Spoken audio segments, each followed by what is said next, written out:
আমার মুসলমান খেয়াল করে শুনে রেখে দিন, হযরত উসমান গনি তার একটা কথা বলছিলাম আল্লাহ রাসূলকে, এসে বলছি ইয়া রাসূলুল্লাহ, হুজুর গো আমার বাড়িতে গরিব, আমার মেয়ের বিয়ে, হুজুর আমি কি করব? আল্লাহ রাসূল বাড়িতে আম্মা জান আয়েশার কাছে গেছেন, যে দেখে বাড়িতে কিছুই নেই।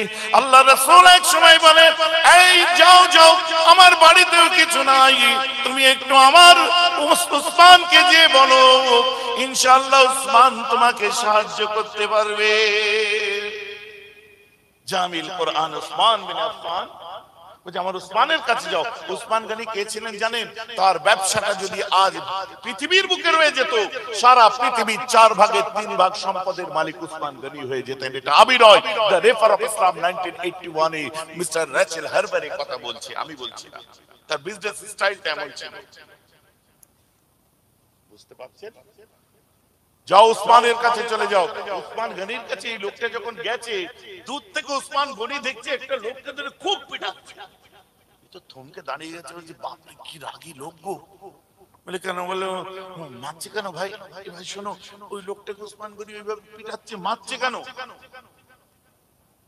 বলছে আর কেন মারছে? এটা তুলো শুকোতে দিয়েছিল, শিমুল গাছের তুলো, আর হাওয়ায় কিছু তুলো উড়ে চলে গেছে, তাই ওই লোকটাকে ধরে পিটাচ্ছে।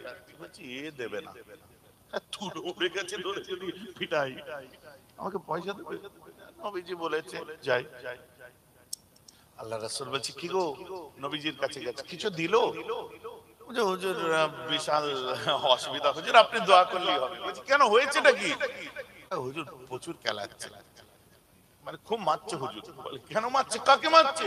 বলে হুজুর তোমার মারছে, তুলো উড়ে গেছে বলে একজনের ধরে পেটাচ্ছে, আর উনি আমায় টাকা দেবে। কি কঞ্জুস লোক। বলছে বলতে নেই, ক্বালা ইন্না বাদা যান্নি ইসমুন, অনেক এমন বদগুমান কুধারণা আছে যেটা মানুষকে বড় বড় গুনাহগার করে, ওনার সম্পর্কে এমন ভাবতে নেই। যাওয়ার একবার যাও। ফের গেছে যে আর একটা লোককে ধরে খুব পিটাচ্ছে। ভাই শোন, একে মারছে কেন? বলছে সন্দেহ হয়ে গেছে, মশালগুলো জ্বালিয়েছে, মশালের ওই প্রদীপগুলোর পলতেগুলো বাড়িয়ে দিয়েছে, তেল একটু বেশি পড়ছে, তাই ধরে পিটাচ্ছে। কিরম কোন লোক? ফিরে হুজুর কি আমি রোগা পাতলা মানুষ, দুঘা খেলি মরে যাবো, আমার দ্বারাই হবে না, আপনি দোয়া করেন আমি যাই। আপনার দোয়াটাই যথেষ্ট। কেন? তুমি যে কি বলেছো সাহস করে যে বলো না, আমি তোমাকে পাঠিয়েছি, আমার উসমানকে বলো না। ঠিক আছে হুজুর। সাহস করে উসমান গনি তখন একজনকে শাসন করছিলেন ওই সময়। এই ব্যক্তিটা সাহস করে উসমান গনির কাছে চলে গেছে, চলে গিয়ে বলছে আসসালামু আলাইকুম। ওয়ালাইকুম আসসালাম। কি চাই? কোথায় বাড়ি? কি ব্যাপার? আমি চলে যাচ্ছি, আমার কিছু চাই না। আমার ঠিক আছে, বুঝে নিয়েছি। আমাকে আল্লাহর রাসূল বলল আমার উসমানের কাছে আর কিছু লাগবে না, আমি চললাম। হ্যালো, দাঁড়াও দাঁড়াও দাঁড়াও। বলছে না আমার কিছু লাগবে না, দাঁড়াতে পারবো না। বলছে দাঁড়াও, তোমাকে দাঁড়াতে বলেছি। এ দৌড়তে আরম্ভ করে দিয়েছে, উসমান গনি দৌড়তে আরম্ভ করে চিল্লাচ্ছে।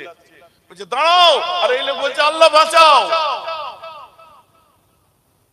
হঠাৎ করে পেছন থেকে বলছে তোমাকে যে পাঠিয়েছিল আমি তার তাওয়াসসুল, তার দোহাই, তার হুরমতে আমি তোমাকে বলছি, তুমি তার দোহাই দিচ্ছি, তুমি দাঁড়িয়ে যাও।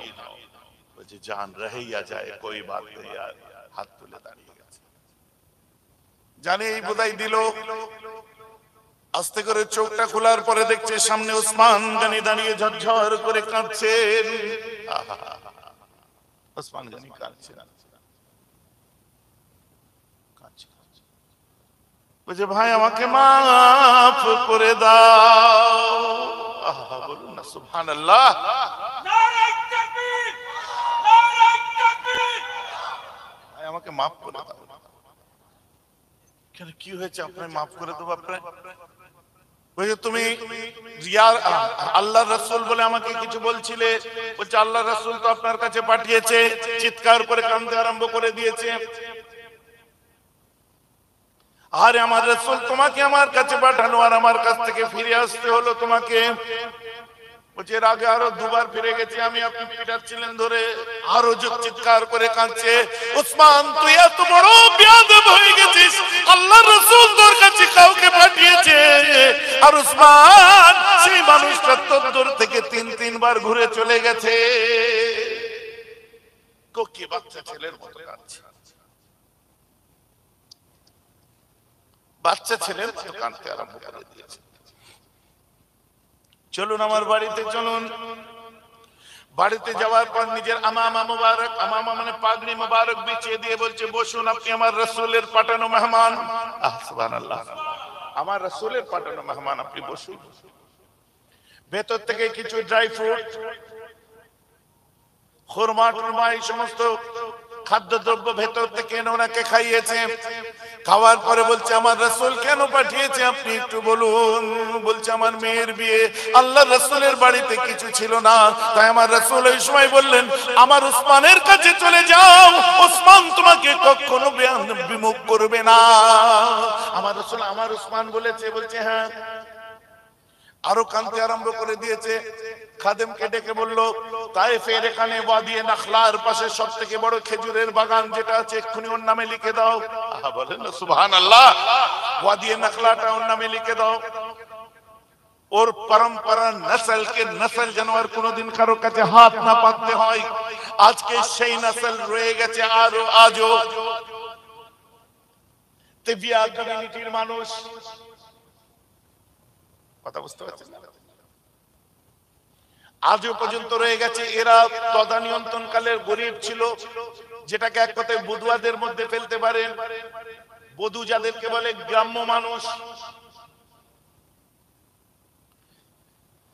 আর তার খেজুরের বাগানে, যেটা ওসমান গনি তাকে গিফট করেছিলেন, এত শত বিঘে খেজুরের বাগান। ওই সময়তে যারা তেজারতের উদ্দেশ্যে শামের দিকে আসতো, ওই জায়গাটা ওরা আরাম পেত, কারণ ওই বাগানের পাশ দিয়ে যখনই যেত এত সুন্দর খেজুর ধরতো, আসমান পর্যন্ত দেখা যেত না, খেজুরের গাছ দিয়ে ঢাকা থাকতো রাস্তা। আজও রয়ে গেছে। তারা ধনী কমিউনিটির, তারা বড় মাপের ধনী লোক, কিন্তু ওসমান গনি রাসূলের একটা কথার উপরে তাকে দান করেছিল। ইতিহাস আমি বিস্তারিত পরে শোনাবো। বক্তব্যটা একটু শুধু বুঝিয়ে দিই আপনাদের। পরে বলল যে, এখন তোমার মেয়ের বিয়ে, তুমি কি করবে? আবার খাদেমকে বলল, শোনো, আমার যে আজকে ব্যবসা থেকে, সিরিয়া থেকে, শাম থেকে যে উটগুলো ফেরার কথা ছিল, ওটা কি ফিরেছে? বলছে, হুজুর 70 খানা উট আসছে, সন্ধ্যার মধ্যে ফিরে যা, কিছুক্ষণের মধ্যে ঢুকে যাবে। ওই সময় বলছে, ওর মধ্যে মুকদ্দমাতুল জায়শ, সব থেকে সামনের সারির যে উটটা আছে, ওই উটটা ওকে দিয়ে দাও। আর মুকদ্দমাতুল জায়শ সেটাকে বলে যে ওই উটটা যেদিকে যাবে, পিছনের 69টা উট সেদিকে যাবে।